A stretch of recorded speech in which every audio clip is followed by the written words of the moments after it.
welcome to Barnes Denick Ask the Experts. I'm Andre Williams, a tax senior here at Barnes Denick, and today I have the pleasure of speaking with Mark Hammond about year-end tax planning strategies. Mark? Hey Andre. Happy to be here. Good stuff. So Mark, as you know, the tax world moves very rapidly, and I'm sure there's quite a few changes upcoming. Is there anything that we should be aware of for 2023? Well, as you've experienced firsthand, past 5-6 years have been a roller coaster ride in the tax world. We had the new TCJA, so the Tax Cuts and Jobs Act of 2017. Just recently, the past 2 to 3 years, we've had changes with COVID. Coming up on year end, really not a whole lot in the way of tax law changes for 2023, which is a welcome relief. Absolutely. There is, however, a couple changes on the individual front with the passage of the Inflation Reduction Act. It's around energy credits. So there's two types of home energy credits. So the first is the residential clean energy credit. So think bigger home improvements, so solar panels, geothermal heat pumps. Essentially, if you install an alternate energy system within your home that relies on renewable energy, you may qualify for a 30% credit on those energy improvements. And then second, it's a smaller credit. It's called the Energy Efficient Home Improvement Credit. It's going to impact a lot more taxpayers than the first. This is on smaller energy home improvements. So think insulation, adding insulation in your house, a new AC unit, windows, doors, home energy audits. We've had this credit before. It was a $500 lifetime credit. Starting this year, it's going to be a $1,200 annual credit. So a lot of taxpayers were previously capped with the $500 lifetime credit. Fast forward to 23, it's a $1,200 annual credit. So a lot more taxpayers will get the benefit of this deduction or this credit. And then lastly, on the energy side, we have the new electric vehicle credit. So if you're in the market for a new EV, you have up to $7,500 on a new EV, $4,000 credit on any used EV. So certainly a nice little credit to help reduce your overall tax liability at year end if you're in the market for a new car. Well, that's very helpful, very insightful. And we're here coming up on mid-December now, and Yep. So we're presumably approaching the new year. Yep. Is there anything I should be doing now to prepare for next year? Well, I always stress on year-end tax planning, you want to take a multi-year approach. So you don't just want to look at December, but you want to look, where's your income going to be in 1 to 2 years, or even 5 years out, or 10 years out.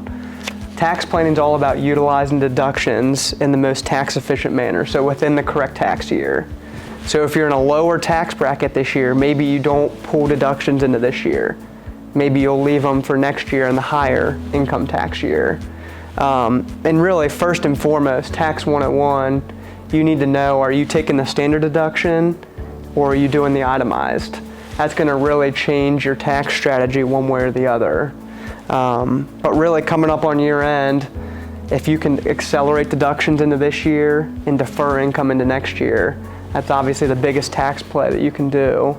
And some examples of that, you could prepay your January mortgage in December, which would allow an additional month of interest expense this year. If you had a lot of medical bills this year, you could make sure you prepay those medical bills in December. Again, get that additional deduction this year. And then really the biggest lever to pull deductions from year to year is charitable deductions. So we always talk to clients about charitable bunching. So taking 1, 2, maybe 3 years worth of charitable contributions and pulling them into one tax year.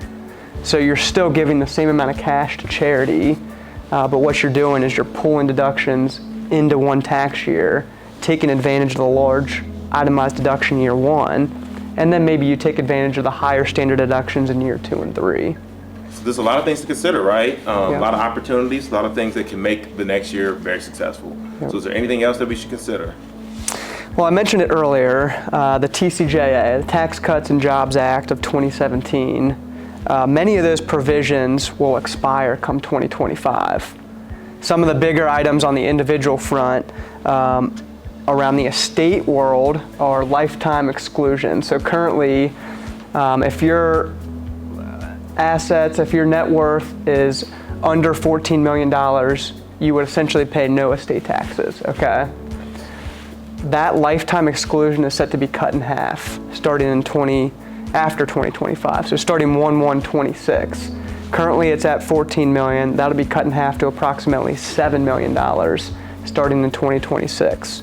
So a lot more taxpayers will have taxable estates. So what can you do now, estate planning wise, to pull assets out of your estate to plan for that? Also on the individual front, increase in tax brackets. So the top rate's 37% right now. That top tax bracket will jump to 39.6%. And then really our business owners, so there's a QBI deduction, or a qualified business income deduction, that allows business owners a 20% deduction on business income. Essentially, the top rate for business owners is 29.6% at the individual level because of this QBI deduction. With the increase in tax rates, essentially business owners will be taxed an additional 10%, jumping to the highest tax bracket of 39.6%. Well, clearly, based on our discussion today, there are plenty of planning opportunities, and I appreciate you taking the time today, Mark, to discuss those. Subscribe to Barnes Dinick to stay up to date on the recent tax law changes.